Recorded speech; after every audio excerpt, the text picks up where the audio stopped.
Hello, listeners, and welcome to another episode of Subscription Scaled. I'm your host, Nick Frederick. With me today is Jeremy King, who is the founder and CEO of Attest. Jeremy, welcome to the show. Delighted to be here, and thank you. Lovely to meet you. Yeah, good to meet you as well. Coming to us all the way from London. We are recording this London, Wimbledon, while Wimbledon is going on. So you're in the middle of some chaos right now. Very exciting time to be alive in that Wimbledon is alive with pins, strawberries, fancy Oh, clothes, various charcuterie items, and it's yeah. a really jazzy 2-week period. I have really got to get there because you just checked off a lot of my favorite things and putting them all together into a sporting event. I mean, that sounds pretty awesome. Yeah, there's also some tennis, but minor details. Oh yeah, there's some tennis going on over there too, right? All right, let's start at the beginning here for our listeners who might not know. Tell us a little bit about yourself and tell us about what you guys do at Attest. Well, I'm Jeremy. I'm the CEO and founder of Attest. Originally, I was a scientist. I worked in mathematical modeling of animal behavior, understanding ecology, using genetic techniques to train those mathematical models. I then spent 9 years working at McKinsey, which is a big strategy consulting company. I worked in over 25 different countries on all sorts of interesting and exotic things, most of which I can't talk about, but learned many interesting things, was in many interesting situations, and that was a wonderful way to learn. And then 8 years ago, started a test, kind of born from those two loves, plus a very large business problem. So we had a test, we make doing consumer research ridiculously easy for anyone. We use the phrase, inform every intuition, dissolve any doubt. We believe that data from your target customers holds the answer to all of your biggest problems. Your customers will choose whether you win or lose. And the more you can understand those target customers, particularly the ones that you don't yet know or haven't yet acquired, the better you can understand those groups, the more likely you are to win. So we say, inform every intuition. If you've got ideas, go out and test them in the world. And we try to make that very easy. Inform the intuition.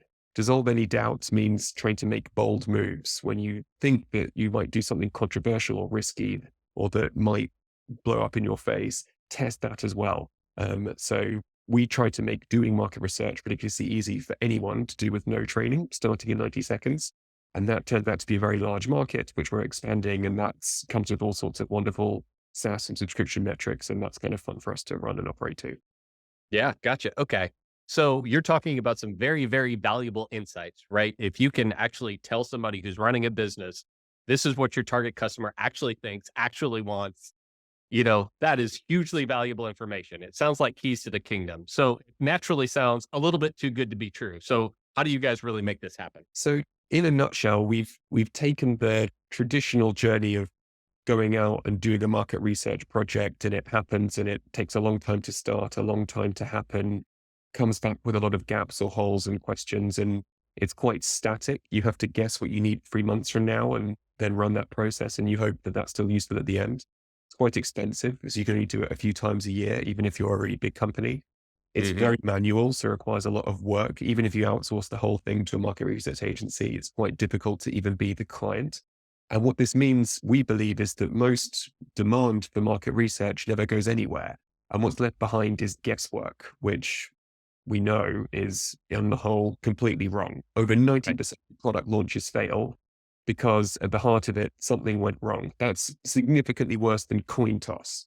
So we at Attest exist to make guesswork illegal. And how we do that, to your question, is we make it, that whole journey look like one thing.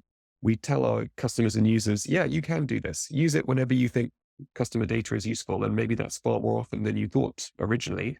And we've tried to automate and make scalable all of the hardest pieces. And our message is just go for it. Hence, inform every intuition, dissolve any doubt. And we do that with a SaaS business model, a microservices architecture that we can constantly add components to. And that means constantly expanding. All of the complexity is hidden from our users because they don't care. They do care about is, can I understand the answer to my biggest problem? And then the question is, what's next? Yeah.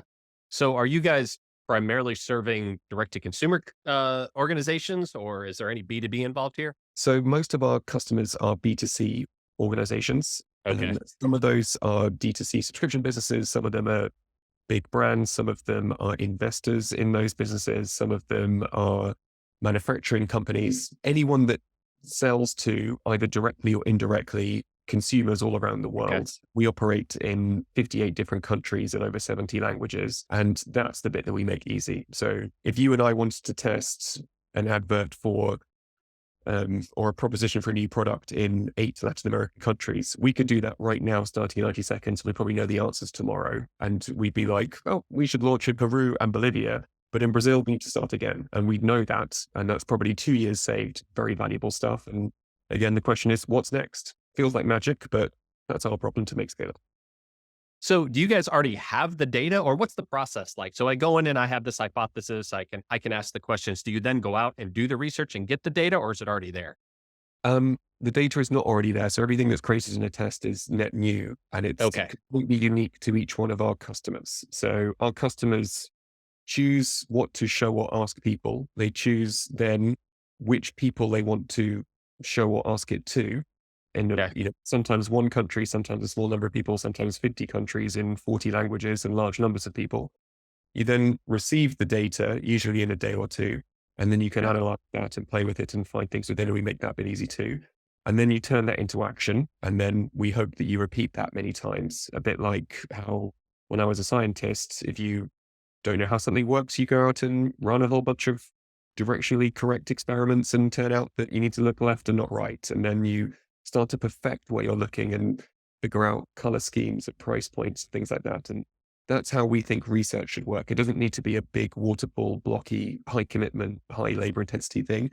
It should be small and bite size and much more agile and have a fast metabolism. And this is something we've tried to make easy. So to answer your question, every single data point is net new and unique to each point of demand from one of our Okay. customers. And that happens as if by magic by us showing or asking things at real consumers all over the world constantly. Gotcha. So if I, as a user of a test, go in, I ask my questions, you're then connecting with the right end human to ask the questions to get them to answer and then compile all of this data and present it back. Yeah, 125 million of them in 58 countries. Wow, that's amazing. Okay. So what does your typical customer profile look like? Is it anybody, any type of D2C business, or is it specific niches that you more cater to? It's very wide, which is, as a Okay. subscription business, that's a blessing and a curse. So it's wonderfully wide, which shows that our TAM is large and expanding. We tend to not really compete against anyone because we have a very different product, very different buyers than, for example, market research agencies. And so we like it that our typical user is from a very wide range of company sizes, of geographies, of roles and job personas. Even the use cases are very wide. At the same time, that's often a curse because who are we building for and who are we selling to? That's also very wide. So we've raised the VC funding that helps us with that width and breadth. So we try to cover a huge range of outcomes and a huge range of interests. And that we believe keeps our TAM large. But the consequence of that is we are not very focused on who are we building for or who are we selling to. And so every now and then I secretly wish we were like a dev tools company and we could write the 2,000 customers we'll ever have on an Excel sheet and Yeah. work out market share and hit the rest and come up with a new strategy. We've got customers, some of the largest businesses in the world and some of the most exciting attacker peanut butter companies. It's like insane. So this may be what kills us, but right now it's kind of exciting and we learn a lot from all of these customers and that's Yeah. good for us. How are those brands finding you? We use typical B2B SaaS go-to-market methods. So Okay. we use a combination of marketing-led or inbound, sales-led or outbound, and then also product-led.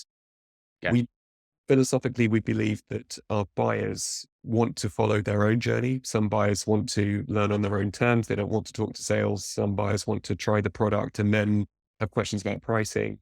Some buyers want to learn case studies. We sort of put these things out there and weave together different journeys with the goal of satisfying whatever journey the buyer wants to take. So we call Okay. this buyer-led buying journeys. And that means that we have to produce all these different go-to-market motions, and we are constantly balancing how they work, which ones are more or less efficient that give us bigger, better, smaller, worse results. And again, that's kind of like a giant balancing. Sometimes it feels like running all the parts of the circus at the same time. But what we get back is very fast sales cycle, a very high average contract value, good net retention, gross retention, classical SaaS things. And that helps accelerate our customers to discover new use cases, running research more frequently in more markets, more teams, in more places for more valuable problems. And that's what we want. It's very on mission for us to help our users discover, wow, I can do this. And I wonder if I can do it for testing audio ads in New Zealand. Yeah, I can. I wonder if I can do that in Sri Lanka as well. Yeah, great. Okay, now our biggest problem is pricing in the US. Like, okay, great, let's go state level, even DMA, and we'll figure out the problems in Baltimore. Okay, we know that now. We tried to make all of that very easy, but Yeah. it's wide. Yeah. Well, I think any of us that have started a D2C company of any size are always trying to figure out that product market fit, right? Mhm. And you always start with, "Hey, I've got a couple prospective buyers over here who I think have this problem and I can build for that, try to solve that." But it always felt, I think anyone would say you kind of feel like you're guessing or at least hoping that you're getting it right. And you're not Mm. making too big of a mistake, but you'll learn how they're using it, get customer feedback and go from there. I think you've, what it sounds like, have developed a way to ask a much wider audience, get a lot more data involved in those product led decisions so that you're not making as many mistakes. Is that kind of a good way to summarize it? Totally. We think that guesswork should be illegal. So exactly what you just said, where you're replacing guesswork or our best estimates with, we actually showed this to a bunch of different groups of customers and here's where it works and here's where it doesn't. So Mhm. let's hit go on the bit that works and let's start again on the bit that doesn't. And Yeah. what you're going to test in the bit that didn't work, our next best three ideas turns out it's the one we never liked and we should go with that. That's where you find alchemy and you create de novo value. You can also avoid making big mistakes. So I won't name names, but there's been a few campaigns recently that have gone horribly wrong and backfired. A few product launches that have gone horribly wrong and backfired. Those would have been easily avoidable if only those people who made those decisions just walked outside their office and thought about how the world might react. And again, that's something with a test you can start in 90 seconds, which we've been there to help them. Hopefully their customers. Well, you're kind of proving your own product market fit right there, I guess, with some of those mistakes that are happening. Would rather not see those mistakes. Fair Sometimes enough. So I want to ask you about this because I see these all the time in subscription flows, especially in cancel flows, where you get a survey and the survey asks you some questions about your interaction with the product. And so many times these are sitting between me and a cancel button or a cancel mm, confirmation, right? So I'm getting asked these questions and at some point, especially if there's a bunch of them, like, I don't give a crap. I'm just clicking. I'm just clicking. And so then the data's right. It's like, it's not worth anything because of the way that you ask the question or when you ask the question. How do you guys avoid that and ensure that when you're going out and getting this data for your customer, that they're actually asking the right questions?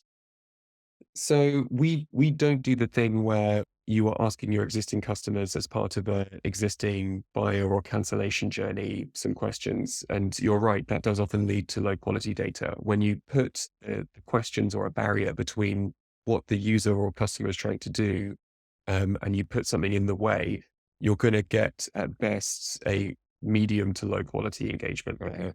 You know, it's like one of those people who stops you on the street and asks you, "Do you want to give money to charity?" Like, I am walking.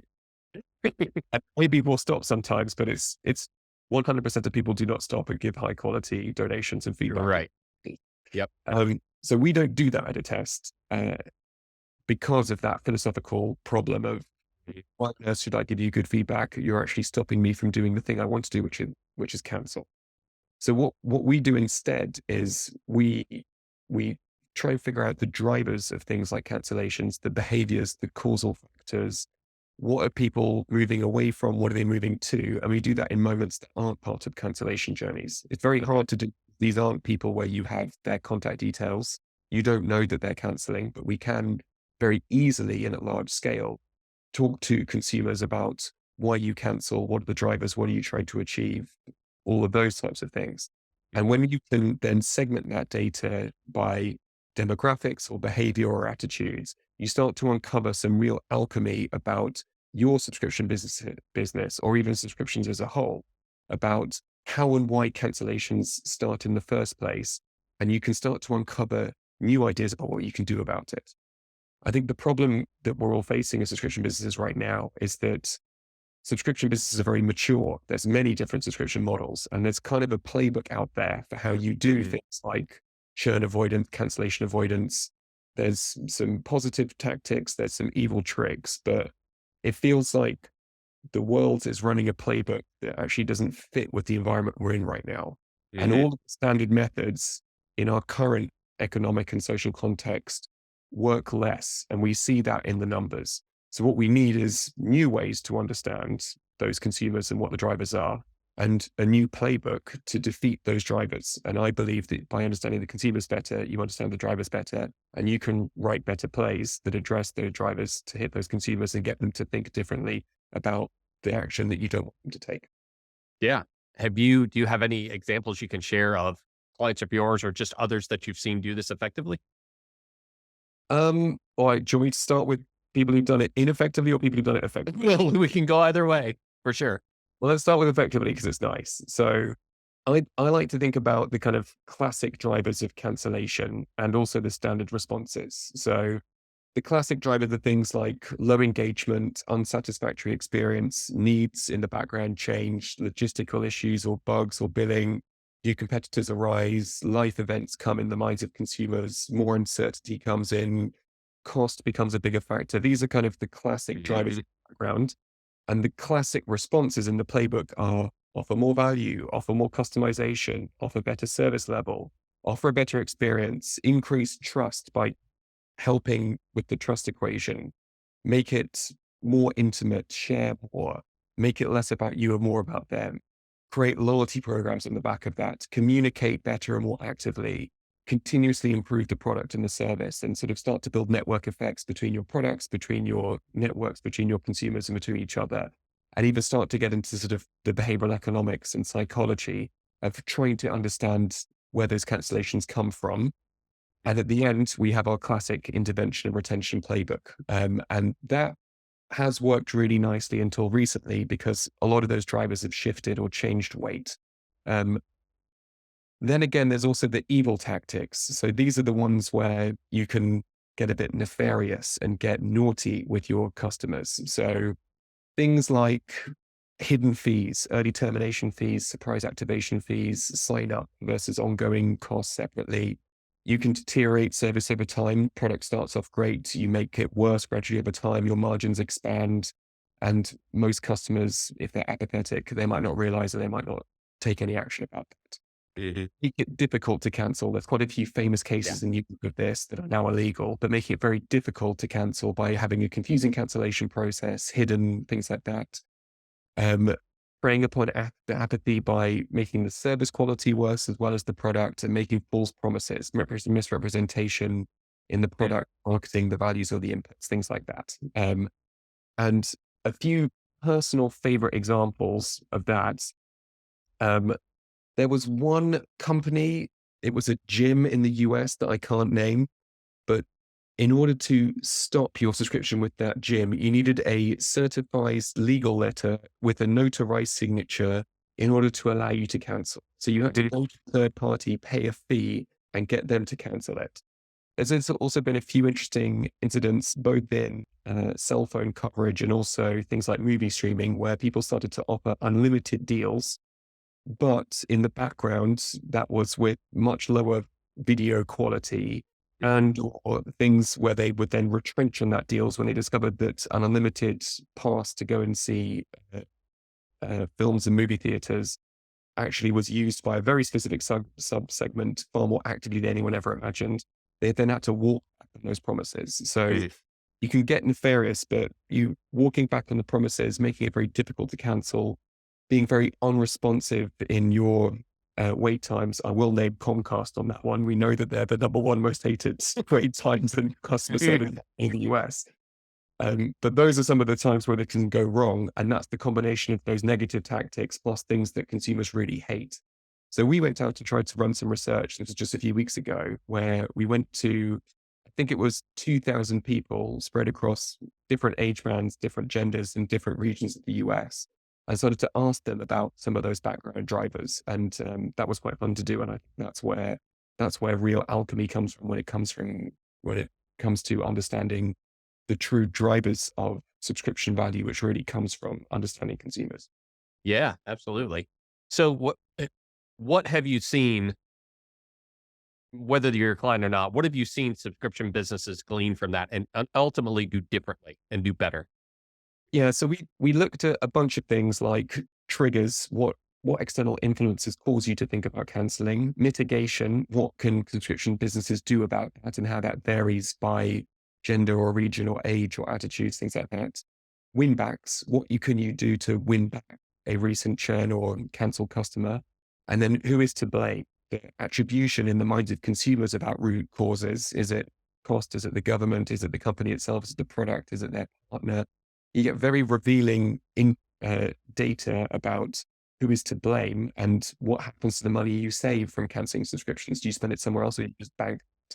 These are the things that are really important for subscription businesses to understand. And some of the interesting findings, I'll talk through this quickly.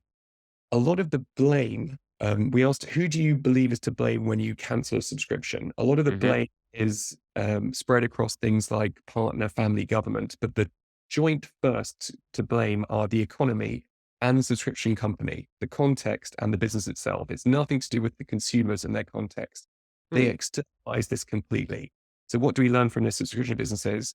You can help with that externalization. We aren't blaming consumers. They are the ones who are feeling pressures, and we can help them externalize that and make a third party the threat, and that we, the subscription company, can help be part of the solution.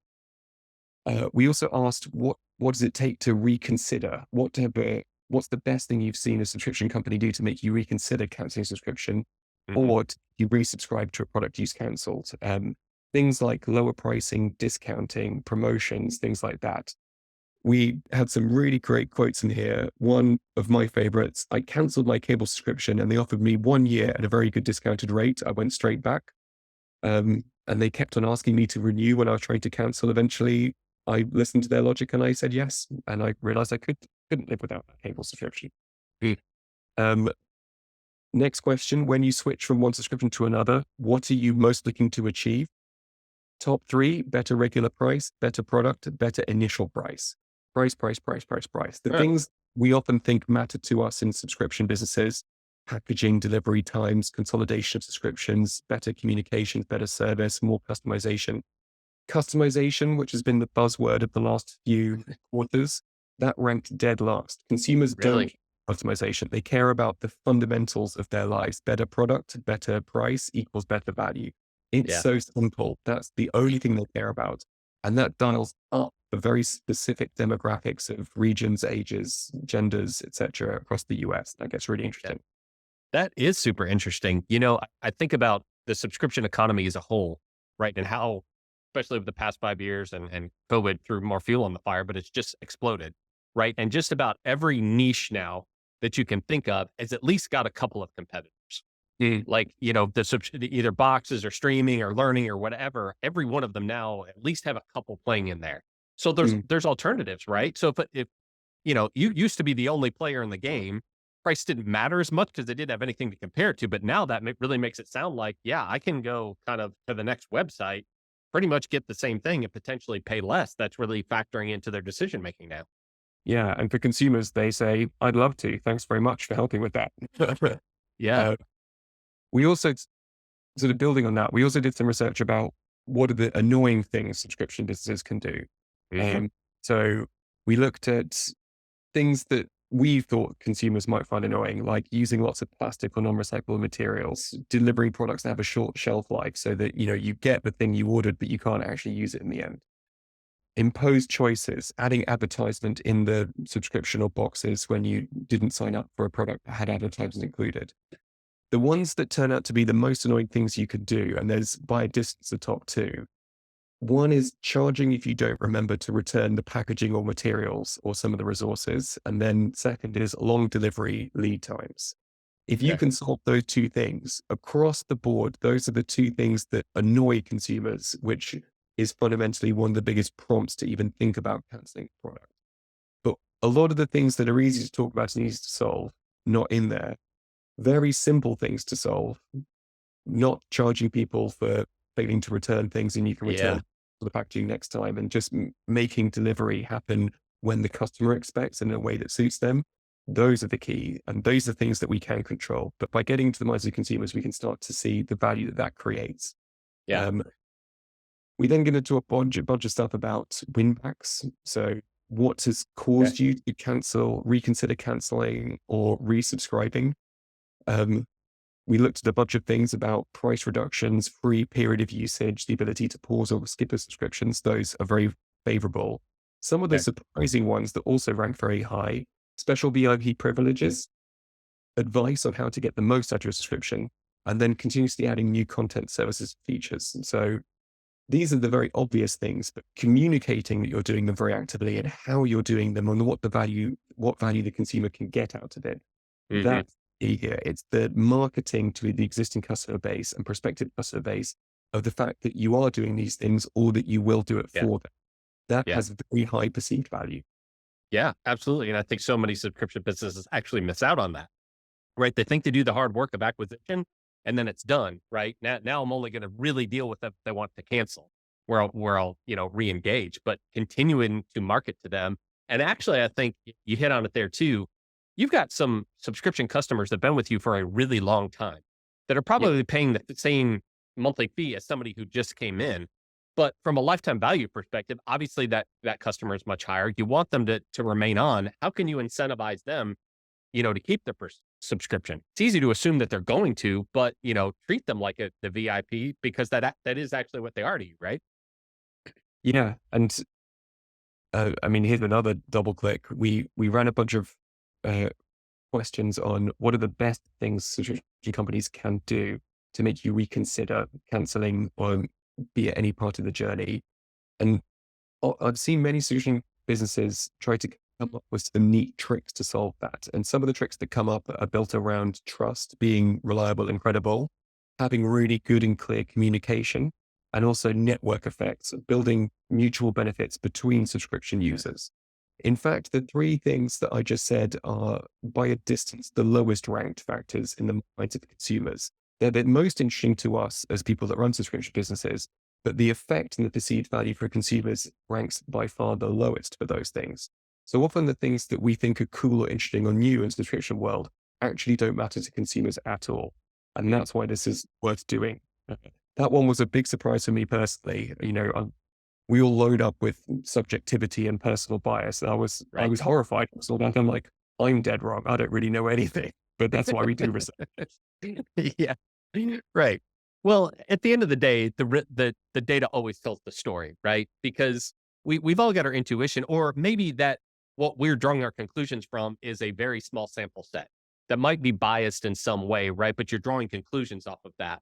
But I think the research you're highlighting here, and actually what your platform does, is really does try to get an objective view of what your customers or potential customers really think about it, right? So you're not relying on your gut that tells you that, yeah, this is really what all my customers want. Yeah. And then two final bits. So we looked at what you do with the money you save when you cancel a subscription. Mhm. Spend it on a different product is only 26.3% of consumers. Keep it or bank it, 48.4%. Okay. Spend it on a similar product from a different company, 17.1%. So it's a real mix, but Yeah. spend it on a different product completely is 26%. Spend it on the same product from a different provider, 17%. So where that money is going is actually back into the pockets of the consumers and not a competitive threat. Uh, that was really interesting. And then a really interesting one is what's a thing that subscription companies can do that prompts you to think about canceling? And the top three here by a distance, way ahead of things that are easy to talk about. So delivery issues or billing issues or even failure to use the product. By a distance ahead of those are number one, increasing the cost. Great thing to do if you want to trigger more subscriptions. Two, failure to activate. I don't need the product anymore as a consumer. That rate's really high. So helping users activate, helping users stay engaged and customers Hmm. continue to the product and making sure they're actually using it. That's a key. And then a single bad experience product. It- those are things that are worth knowing. Not that they exist, that these are drivers, but just by how much those three are the biggest drivers. And so if all you do as a subscription business in the next week or month is dial down your rate of doing those things, increasing cost, failure to activate, and creating a singular bad experience in some way, If all you do is decrease, your cancellation rate will naturally reduce. And those are things that you control because that's part of your proposition. Yeah, absolutely. I think hearing that single bad experience one is going to scare a lot of people in subscription businesses, right? If it only takes one bad interaction to make them want to cancel. Yeah, make the product worse but more consistent is another way of articulating that, Yeah. and that will yield results counterintuitively for many. Yeah. A and I think to add on to that, it's not necessarily that a bad thing's gonna happen, but what are you, the company, going to do about it when a customer does, right? Yeah, Anticipating that it'll happen or finding out that it happened and then reacting to that, to kind of acknowledge it, number 1, and then number 2, hopefully do something about it or compensate the customer, I think sounds like could go a long way to retaining them. yeah. Um, I could talk about this for hours. I mean, we did some research into what what's most annoying about the cancellation process itself. What can Uh-huh. subscription companies do that, like, really piss you off? We did a whole bunch of research around that. That gets very Yeah. interesting, but I could go on for hours, sorry. Oh, well, so what's the number 1 thing there? I gotta think that it's hide the cancel button. The number one thing is if you cancel, the service ends immediately and you may not get all of the products you already paid for. So if you cancel in the wrong window or the wrong time, the secret T's and C's preclude you from getting your last product or the last few days or weeks of the service that you've already paid for. That's really bad because it's irrecoverable. Those customers will never come back. That's a Right. permanent Yeah, trust. you have left them with a really bad taste in their mouth. Yeah. Another Surprise classic one that ranks up there is that you can't cancel until 7 days after delivery. So that's a Mm, repeated model that we've seen in the budget countries, particularly outside Europe. So you have to receive the product, then wait 7 days, then cancel. And that's for each delivery. So if you're on a monthly or weekly delivery, okay. this one, weekly, if you're on a monthly delivery or you pay monthly, you can't cancel at the moment that you've received the product or that you've paid for it. You have to wait 7 days. And that little buffer zone just allows apathy to creep in, lets you forget it for the month, and maybe you just keep Mhm. rolling. Yeah. Very naughty. Consumers hate that because it feels like they've lost control of their own engagement with the product and with your brand. And that Yeah. is a very dangerous place to be as a subscription Yeah, business. absolutely. Wow, wouldn't have thought that either. And I didn't know that was common practice, quite frankly. Most of the brands that we've worked with, not aware of have that restriction. To be clear, the consumers that you ask these questions to, are those of physical subscription companies, or does this include digital Yes. as well?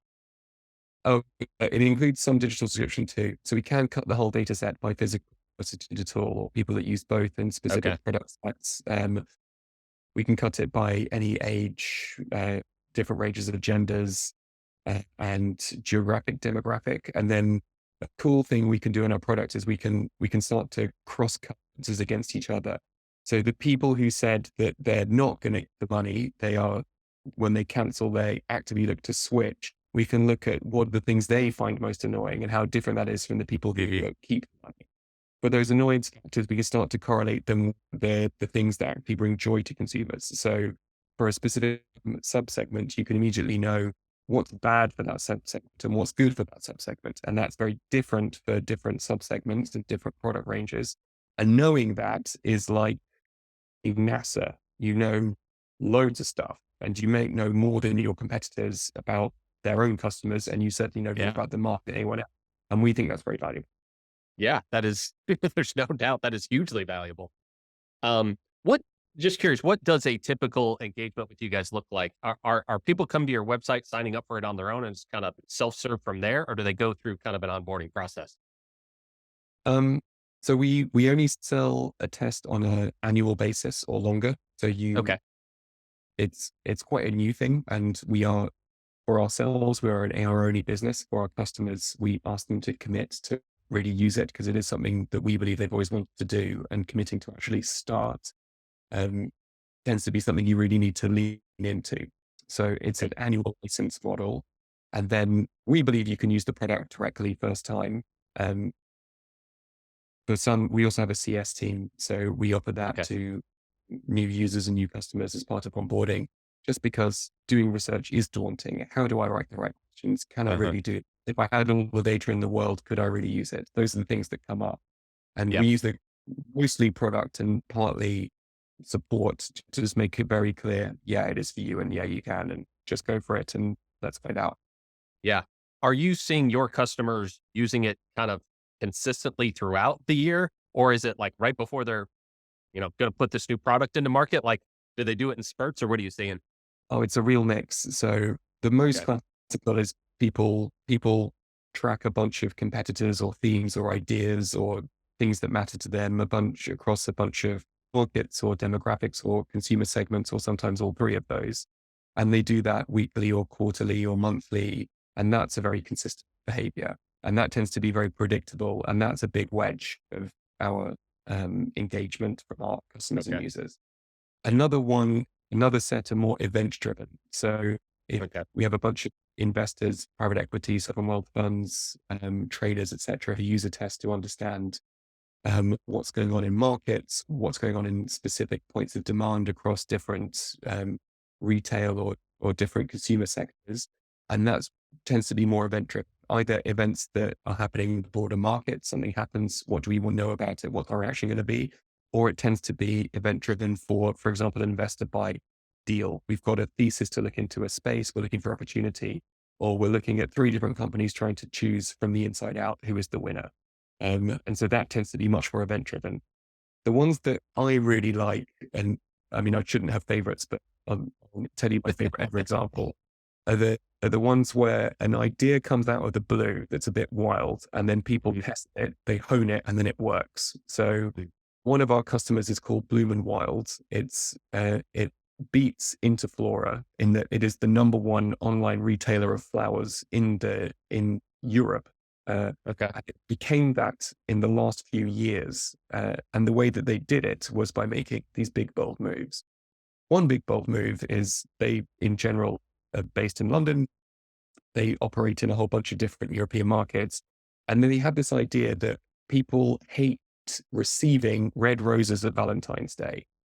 Okay. People hate receiving it, and people also deep down hate giving red roses. They believed that this is bad. And they ran a whole bunch of research and they discovered that people who give red roses, they admit, I buy this in the gas station on the way to, meet my partner, and it costs $100 and I was looking to spend 40 and because it's red roses, great. And I know it's kind of a bit sad and unoriginal, but I spent $100, so consider it $100 spent rather than red roses. I bought a dozen because a dozen.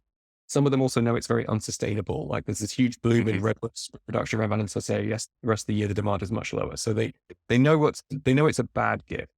People who receive red roses acknowledge that, but to a far greater extent, they're like, oh, it's better than nothing and hugely overpriced, but it's barely better than nothing and it's drastically overpriced. And I bet you got these in the gas station on the way here. And it's like, it's all true.